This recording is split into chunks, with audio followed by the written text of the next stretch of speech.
शिवजी पर एक लोटा जल चढ़ाने से क्या होता है?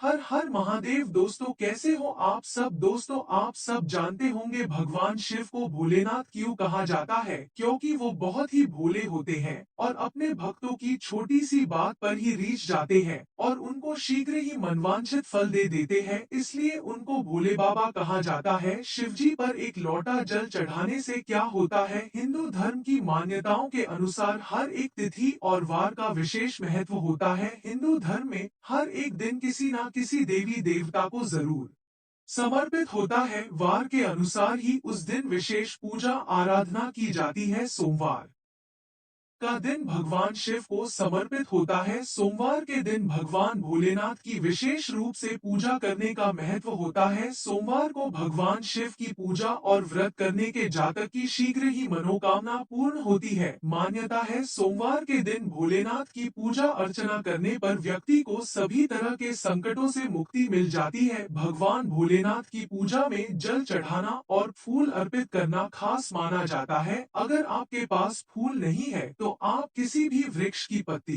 भगवान शिव को सच्चे हृदय से देते हैं तो वह उनको भी स्वीकार कर लेते हैं। ऐसे है मेरे परम पिता भोलेनाथ। इस कारण से सोमवार के दिन भगवान शिव की विधि विधान से पूजन किया जाता है। मान्यता है कि ऐसा करने से घर में हमेशा सुख समृद्धि बनी रहती है। सोमवार के दिन उत्तर दिशा की ओर मुंह करके शिवलिंग की पूजा करना बेहद ही शुभ माना जाता है। लेकिन अगर रोजाना भगवान शिव को जल चढ़ाया जाए तो अनेकों लाभ मिलते हैं। शिव पुराण के अनुसार भगवान शिव को वार के हिसाब से जल चढ़ाने से भगवान शिव प्रसन्न होते हैं और अलग अलग फल प्रदान करते हैं। शास्त्रों के अनुसार भगवान को बेलपत्र, धतूरा, आक और कनेर के फूल से लेकर विभिन्न तरह की चीजों से अभिषेक करने का विधान है। लेकिन कहा जाता है कि अगर आपके पास कोई चीज नहीं है तो सिर्फ जल से ही अभिषेक कर दे, इससे बाबा जल प्रसन्न हो जाते हैं। शिवलिंग पर चंदन, अक्षत, बिल्व पत्र, पुष्प, धतूरा, दूध और गंगाजल चढ़ाने से भगवान शंकर जल प्रसन्न होते हैं और भक्तों की मनोकामनाएं पूरी करते हैं। भगवान भोलेनाथ को प्रसन्न करने के लिए मात्र एक लोटा जल ही काफी माना जाता है। इससे भोलेनाथ जल प्रसन्न होकर अपने भक्तों का सुख समृद्धि का आशीर्वाद देते हैं। आइए जानते हैं दिन के हिसाब से भोलेनाथ को जल अर्पित करने पर क्या क्या फायदे होते हैं। एक सोमवार के दिन शिवलिंग पर जल चढ़ाने के लाभ। भगवान शिव को प्रसन्न करने के लिए सोमवार का दिन बहुत विशेष माना गया है। सोमवार का दिन भगवान शिव को समर्पित होता है। इस दिन शिवलिंग पर मात्र एक लोटा जल चढ़ाने मात्र से ही भोलेनाथ प्रसन्न हो जाते हैं और व्यक्ति को मनचाहा वर दे देते हैं। सोमवार के दिन शिवजी को अर्घ देने से सभी तरह की मनोकामनाएं जल्द पूरी हो जाती है। इसके अलावा मानसिक शांति भी मिलती है। भगवान शिव को प्रसन्न करने के लिए सोमवार के दिन महामृत्युंजय मंत्र का जाप करना सबसे अच्छा उपाय होता है। कई गंभीर बीमारियों, संकटों और रुकावट को दूर करने के लिए इस मंत्र का जाप बहुत ही असरदार माना गया है। इस दिन शिवलिंग पर एक लोटा जरूर चढ़ाने से घर में शीतलता का अनुभव होता है। इसके साथ ही घर में सुख शांति बनी रहने के साथ साथ वहां रहने वाले लोगों के मन दिमाग भी शांत रहता है और व्यक्ति के अंदर एक अलग ही ऊर्जा आती है। 2 मंगलवार को शिवलिंग पर जल चढ़ाने के फायदे। मंगलवार के दिन शिवलिंग पर जल चढ़ाने से व्यक्ति को सभी देवी देवताओं का आशीर्वाद प्राप्त होता है। विशेषकर मंगलवार को शिवलिंग पर जल चढ़ाने से व्यक्ति को भगवान शिव के अवतार संकट मोचन महाबली हनुमान जी का आशीर्वाद प्राप्त होता है। कार्यों में सफलता प्राप्त होती है। मंगलवार के दिन भगवान शंकर को जल चढ़ाया जाता है तो धार्मिक उन्नति होती है। हर पूजा में सफलता हासिल होने के साथ साथ देवी देवताओं की विशेष कृपा प्राप्ति होती है। हर कार्य में उन्नति होती है। 3 बुधवार को शिवलिंग पर जल चढ़ाने के लाभ। धार्मिक मान्यताओं के अनुसार बुधवार के दिन शिवलिंग पर जल चढ़ाने से विवाह में आने वाली अड़चन दूर होती है। कितनी भी व्यक्ति के विवाह की अड़चनें हो वह शीघ्र ही समाप्त हो जाती है। वहीं वैवाहिक जीवन जीने वाले लोगों का जीवन सुख और शांति से बीतता है। शिव पुराण के अनुसार जिन लोगों के लड़का या फिर लड़की की शादी में किसी ना किसी तरह की अड़चन आ रही है तो बुधवार के दिन भगवान शिव को एक लोटा जल चढ़ाएं। ऐसा करने से विवाह में आ रही हर एक अड़चन से निजात मिल जाएगी और शिवजी का आपको आशीर्वाद मिलेगा। 4 गुरुवार के दिन शिवलिंग पर जल चढ़ाने के फायदे। गुरुवार के दिन शिवलिंग पर जल चढ़ाने से व्यक्ति को शिक्षा के क्षेत्र में सफलता प्राप्ति होती है। व्यक्ति अगर शिक्षा क्षेत्र में हर तरफ से असफल हो रहे हो तो उसे भगवान शिव के ऊपर गुरुवार को एक लोटा जल चढ़ाना चाहिए। इसके अलावा इस दिन शिवलिंग पर जल अर्पित करने पर घर में मौजूद बच्चों की एकाग्रता में तेजी आती है। शिव पुराण के अनुसार गुरुवार के दिन भगवान शिव को जल चढ़ाने से घर में विद्या की वृद्धि होगी। इससे बच्चे पढ़ने में प्रखर होंगे, उनकी एकाग्रता में तेजी से बढ़ोतरी होगी और परीक्षा में अच्छे अंक प्राप्त करेंगे और विद्या की देवी माता सरस्वती का आशीर्वाद भी प्राप्त होगा। 5 शुक्रवार को शिवलिंग पर जल अर्पित करने के फायदे। जो व्यक्ति नियमित रूप से शुक्रवार के दिन शिवलिंग पर जल चढ़ाता है उसको वैवाहिक जीवन में खुशियां प्राप्ति होती है। अगर आपको लगता है आपके घर से खुशियां कहीं गायब हो गई है और हर समय आपके घर में क्लेश बना रहता है तो आप शुक्रवार को शिवलिंग पर एक लोटा जल अर्पित करें और घर में होने वाले क्लेश से छुटकारा मिलता है। शुक्रवार के दिन भगवान शिव को जल चढ़ाया जाए। जो महिला को अखंड सौभाग्य की प्राप्ति होती है, वैवाहिक जीवन में खुशियां आती हैं और बेकार के गृह क्लेश से छुटकारा मिल जाता है। 6 शनिवार के दिन जल चढ़ाने के लाभ। शिव पुराण के अनुसार शनिवार के दिन जो भक्त भगवान शिव को एक लोटा जल चढ़ाता है उसे अकाल मृत्यु के भय से छुटकारा मिल जाता है और अस्पर्श शनिदेव की कुदृष्टि नहीं पड़ती है। 7 रविवार के दिन जल चढ़ाने के फायदे। रविवार के दिन जो शिव भक्त शिवलिंग पर जल चढ़ाता है भगवान शिव उसके ऊपर बहुत ही प्रसन्न होते हैं, उसकी हर इच्छा पूर्ण करते हैं और इसके अलावा माता लक्ष्मी की विशेष कृपा मिलती है और घर में धन की कोई कमी नहीं रहती है। घर धन धान्य से परिपूर्ण रहता है। रविवार के दिन शिवलिंग को जल चढ़ाने से शिवजी अति प्रसन्न होते हैं। इसके साथ ही माँ लक्ष्मी की विशेष कृपा प्राप्त होती है जिससे घर में कभी भी धन की कमी नहीं होती है। इस दिन जलाभिषेक करने से लक्ष्मी की प्राप्ति होती है, परिवार में खुशियां बनी रहती है। 8 ऐसी मान्यता है कि यदि कोई पारद का शिवलिंग बनाता है और उसकी पूजा प्रतिदिन करता है, वह रोजाना जल चढ़ाता है तो उसे धन और संपदा की प्राप्ति होती है। यदि आप काफी गरीब हैं, आपके बिजनेस नहीं चल रहे हैं तो पारद के बने शिवलिंग की पूजा करें और उसके ऊपर जल चढ़ाएं।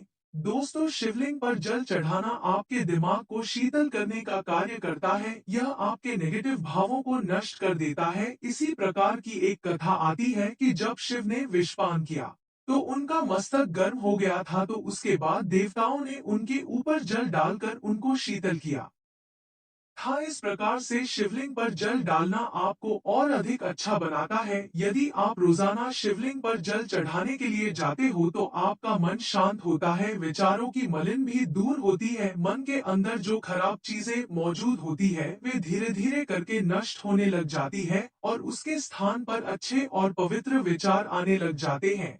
यदि आप चाहते हैं कि आपके विचारों की गदम दूर हो जाए तो शिवलिंग पर रोजाना एक लोटा जल सुबह सुबह चढ़ाएं। 9 यदि आपको समाज और परिवार के अंदर मान सम्मान नहीं मिल रहा है तो आप शिवलिंग पर जल चढ़ा सकते हैं। यह मान सम्मान को देता है जिसके बाद सभी लोग आपको आदर से देखने लगेंगे। शिवलिंग पर प्रतिदिन जल चढ़ाना इसलिए भी फायदेमंद होता है, भगवान शिव को प्रसन्न करने के लिए भी शिवलिंग पर जल चढ़ाया जाता है। आमतौर पर भगवान के भगत शिव मंदिर में जाते हैं और उसके बाद वहां पर शिवलिंग पर जल चढ़ाते हैं ताकि भोलेनाथ प्रसन्न हो और उनको आशीर्वाद प्रदान करें। हमेशा जब भी शिवलिंग पर जल चढ़ाएं, आपको ध्यान में रखना चाहिए कि कभी भी पूर्व वह दिशा की ओर मुंह करके जल ना चढ़ाएं। पूर्व दिशा को भगवान शिव का मुख्य प्रवेश द्वार माना जाता है और इस दिशा की ओर मुख करने से शिव के द्वार में अवरोध होता है और वह रुष्ट हो जाते हैं। हमेशा उत्तर दिशा की ओर मुंह करके जल चढ़ाएं क्योंकि उत्तर दिशा को शिव जी का बाया अंग माना जाता है जो माता पार्वती को समर्पित है। इस दिशा की ओर मुंह करके जल अर्पित करने से भगवान शिव और माता पार्वती दोनों की कृपा दृष्टि प्राप्त होती है। 10 शिवलिंग पर जल चढ़ाने से शारीरिक और मानसिक पाप नष्ट हो जाते हैं।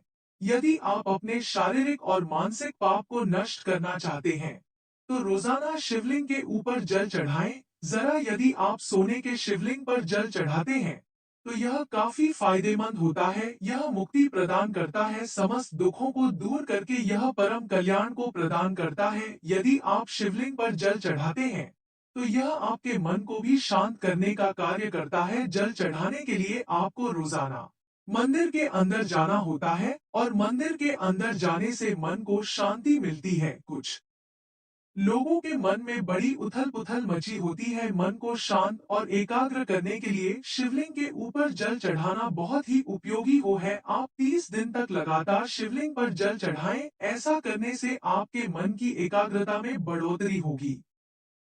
11, यदि आपके जीवन के अंदर परेशानी खत्म होने का नाम ही नहीं ले रही है, नई नई परेशानी आ रही है, तो आपको रोजाना एक लोटा जल शिवलिंग के ऊपर चढ़ाना चाहिए। ऐसा करने से जीवन के अंदर आने वाली सभी परेशानियों का अंत होता है और जीवन के अंदर शांति आती है और खुशियों का आगमन होता है। शिवलिंग पर जल चढ़ाना भक्ति भाव को पैदा करता है। यदि आप मंदिर व्यग्र के अंदर जाते हैं, तो आपके अंदर भक्ति पैदा होगी और एक भक्त या जो धार्मिक ही एक अच्छा इंसान बन सकता है। यदि आप अपने तक पहुंचना चाहते हैं, तो फिर शिवलिंग पर जल चढ़ाने और दूसरे पूजा के तरीकों से ही तो आपके अंदर भक्ति भाव बनता है। कभी भी शिवलिंग पर शंख से जल नहीं चढ़ाना चाहिए। ऐसा करने से शिव कृपा प्राप्त नहीं होती है। शिव पुराण के अनुसार शिवजी ने शंखचूर नाम के दैत्य का वध किया था। ऐसा माना जाता है कि शंख उसी दैत्य की हड्डियों से बने होते हैं,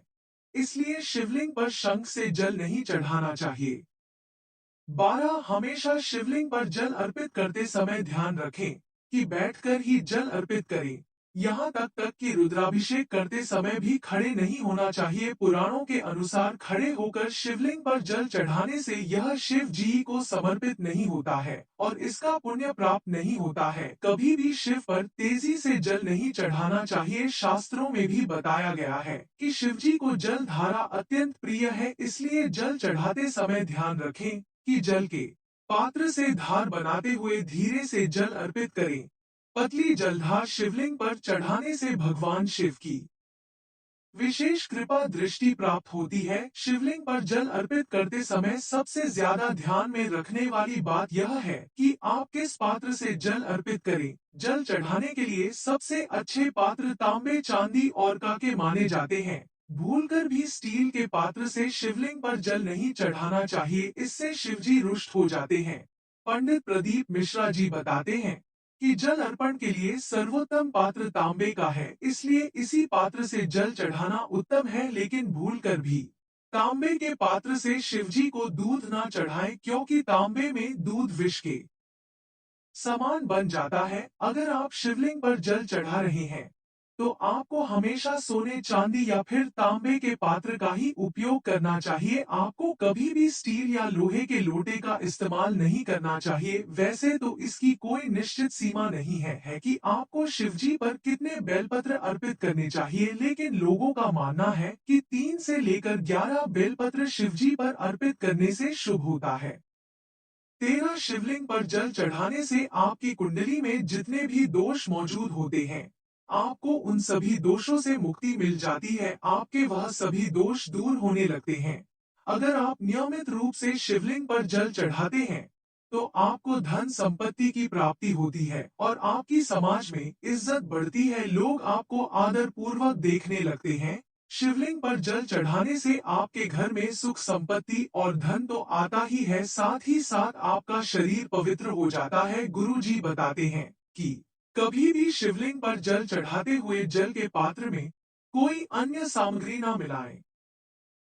कोई भी सामग्री जैसे पुष्प, अक्षत या रोली जल में मिलाने से उनकी पवित्रता खत्म हो जाती है। इसलिए भगवान शिव की कृपा दृष्टि पाने के लिए हमेशा जल को अकेले ही चढ़ाना चाहिए। विद्वेषर संहिता के 22वें अध्याय के 18 श्लोक में यह बताया गया है कि जो जल शिवलिंग पर चढ़ाया जाता है, उसे 3 बार थोड़ा थोड़ा पिया जाए तो इससे शरीर की कायक, वाचिका एवं मानसिक यह तीनों प्रकार के रोगों से मुक्ति मिलती है। इसलिए शिवलिंग पर चढ़े हुए जल को थोड़ा थोड़ा करके 3 बार पी सकते हैं।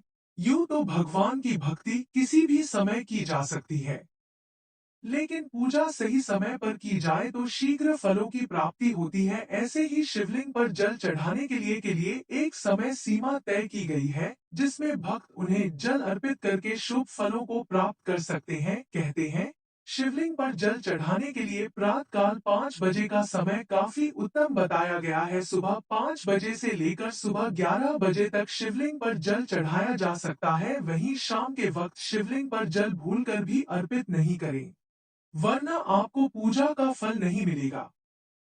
14, अगर आपको धन की समस्या है तो आप शिवलिंग पलिंग पर गुड़ चढ़ा सकते हैं, क्योंकि गुड़ मीठा होता है। तो अगर आप इसे शिवलिंग पर चढ़ाते हैं तो यह अपने स्वाद अनुसार ही परिवार में मिठास लाता है तथा आपकी धन की समस्या कम होती है। शिवलिंग पर गेहूं चढ़ाने से आपके संतान को सभी समस्याओं से मुक्ति मिलती है एवं उसका जीवन सुखमय होता है। शिवलिंग पर गेहूं चढ़ाने के लिए आपको शिवलिंग के इस गेहूं को किसी पंडित या जरूरतमंद को दान देना है एवं उसे भोजन करवाना है। अगर कोई व्यक्ति आर्थिक रूप से बहुत ज्यादा कमजोर है तो अगर वह सावन माह में शिवलिंग पर जल में काले तिल को डालकर शिवलिंग पर चढ़ाता है तो उसे इस समस्या से मुक्ति मिलती है। आपको यह तो मालूम होगा कि सावन महीने में भगवान शिव से अगर कोई मनोकामना मांगो तो वह अवश्य पूरी होती है। तो कहा जाता है कि अगर आप सावन महीने में शिवलिंग पर मूंग चढ़ाते हैं तो संतान की सुख की प्राप्ति होती है। शिवलिंग पर घी अर्पित करने से अगर कोई व्यक्ति शरीर से कमजोर एवं दुर्बल है और अगर वह शिवलिंग पर सावन महीने में देसी गाय का शुद्ध घी चढ़ाता है तो उसे अपने दुर्बल शरीर से मुक्ति मिलती है और उसका शरीर हष्ट पुष्ट बनता है। कहा जाता है कि भगवान शिव को केसर बहुत ज्यादा पसंद है। तो अगर आप सोमवार को शिवलिंग पर केसर वाला दूध चढ़ाते हैं तो इससे आपकी सारी मनोकामनाएं पूर्ण होती है एवं आपकी विवाह से संबंधित जो भी समस्या है वह भी समाप्त हो जाती है।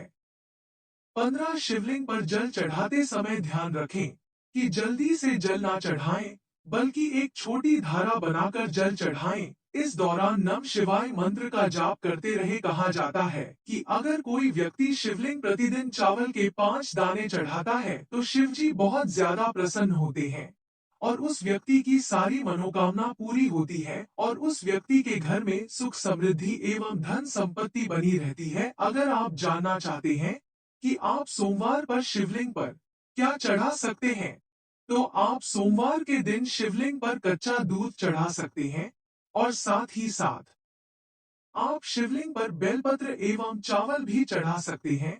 अगर आप सोमवार के दिन शिवलिंग पर जौ चढ़ाते हैं तो इससे आपके परिवार में सुख समृद्धि आती है और आपके परिवार के सदस्यों के बीच आपसी प्रेम बना रहता है। आपको शिवलिंग पर जौ चढ़ाने के बाद उसे पंडित या किसी जरूरतमंद को दान देना चाहिए। शिवलिंग पर सरसों का तेल चढ़ाने से कानूनी झंझट से मुक्ति मिलती है एवं आपको वित्तीय समस्याओं से भी मुक्ति मिलती है। आपके शत्रु कम होने लगते हैं और आपको अपने शत्रुओं पर विजय भी प्राप्त होती है। आपका शरीर पवित्र एवं स्वस्थ होता है एवं आपके घर में सकारात्मक ऊर्जा बनी रहती है। इसी तरह शिवलिंग पर जल चढ़ाते समय व्यक्ति का मुख उत्तर और पश्चिम दिशा में भी नहीं होना चाहिए, क्योंकि इन दिशाओं में भगवान शिव का कंधा और पीठ होती है। लिहाजा इन दिशाओं की ओर मुख करके जल चढ़ाने से उसका पूरा फल नहीं मिलता है। लिहाजा शिवलिंग पर जल चढ़ते समय दक्षिण दिशा की ओर मुख रहना सबसे अच्छा माना गया है। ऐसा करने से जलाभिषेक का पूरा फल मिलता है, शिवजी प्रसन्न होंगे और आपकी हर मुराद पूरी होगी।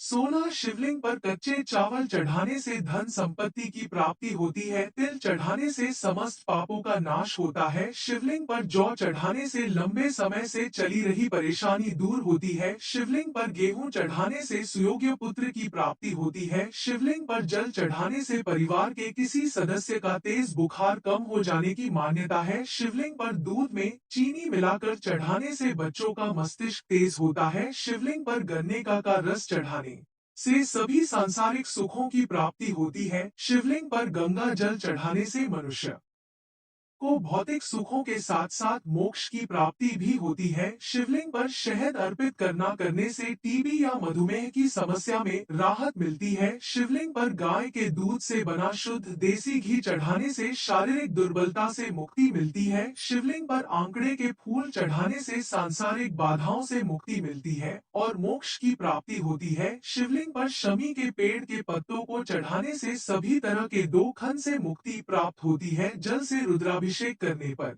वृष्टि होती है। शुद्ध शहद से रुद्राभिषेक करने से पाप क्षय होते हैं। कुछ जल से अभिषेक करने पर रोग व दुख से छुटकारा मिलता है। दही से अभिषेक करने पर पशु भवन तथा वाहन की प्राप्ति होती है। गन्ने के रस से अभिषेक करने पर लक्ष्मी की प्राप्ति होती है। मधुर जल से अभिषेक करने पर धन वृद्धि होती है। तीर्थ जल से अभिषेक करने पर मोक्ष की प्राप्ति होती है। इत्र मिले जल से अभिषेक करने से रोग नष्ट होते हैं।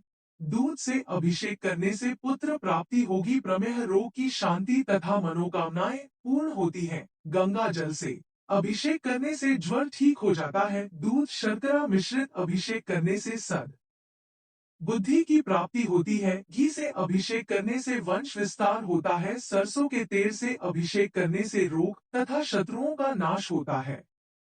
17 बृहस्पतिवार के दिन घर में कोई भी पीली वस्तु पहनना शुरू कर दे। बृहस्पतिवार के दिन घर में कोई पीली वस्तु पहनना व पीला फल खाना शुरू कर दे और हरी वस्तु से दूरी बना ले। वहीं बुधवार के दिन हरी वस्तु खानी चाहिए लेकिन पीली वस्तु से दूरी बनानी चाहिए। ऐसा करने से घर में सुख व शांति और समृद्धि बढ़ती है और खुशियाँ आती है। वह परेशानियाँ दूर होती है। घर में मिश्री युक्त खीर बनाकर खाएं। महीने में एक बार किसी भी दिन घर में मिश्री युक्त खीर जरूर बनानी चाहिए और फिर उसको परिवार को एक साथ इकट्ठा होकर खाना चाहिए। सबसे पहले खीर घर की सबसे बुजुर्ग महिला को दे। ऐसा करने से माँ लक्ष्मी की जल्दी कृपा होती है और घर में खुशियाँ बढ़ती है। रात में सोने से पहले रसोई घर में बाल्टी में पानी भरकर रख दे। इससे कर से शीघ्र मुक्ति मिलती है और यदि बाथरूम में बाल्टी भरकर रखेंगे तो जीवन में उन्नति के मार्ग में बाधा नहीं आएगी और घर खुशियाँ आने लगेगी। घर का मुख्य द्वार पूर्व या उत्तरी दिशा में होना चाहिए क्योंकि इससे घर में खुशियाँ लाने वाली सकारात्मक ऊर्जा आकर्षित होती है। पूर्व और उत्तर खंड घर के इन हिस्सों को बहुत शुभ कहा जाता है क्योंकि यही वह स्थान है जहां से घर में सकारात्मकता प्रवेश करती है। इसलिए इन घरों को हर समय साफ और अव्यवस्था मुक्त रखा जाना चाहिए। घर के पूर्वी भाग में खिड़कियों की संख्या अधिकतम होनी चाहिए जबकि घर के पश्चिमी भाग में खिड़कियों की न्यूनतम संख्या होनी चाहिए। 18 रात में भूलकर भी घर में झूठे बर्तन नहीं छोड़े। ऐसा करने से घर में हानि होती है। साथ ही ध्यान रखें कि जब पूरा परिवार बाहर जा रहा हो तो एक साथ ना निकले, आगे पीछे जाएं।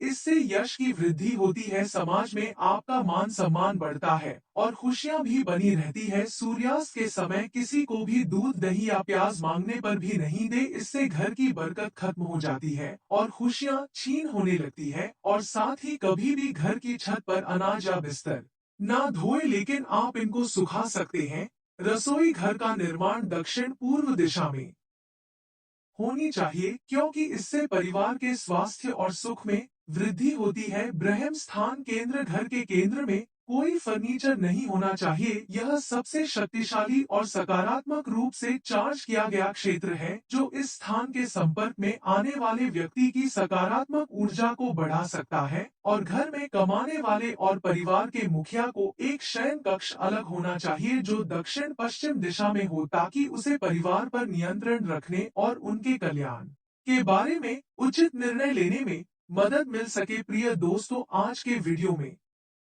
बस इतना ही। हमारे द्वारा दी गई शास्त्रों अनुसार जानकारी आपको अच्छी लगी हो तो वीडियो को लाइक शेयर एंड सब्सक्राइब और कमेंट बॉक्स में हर हर महादेव अवश्य लिखें। धन्यवाद।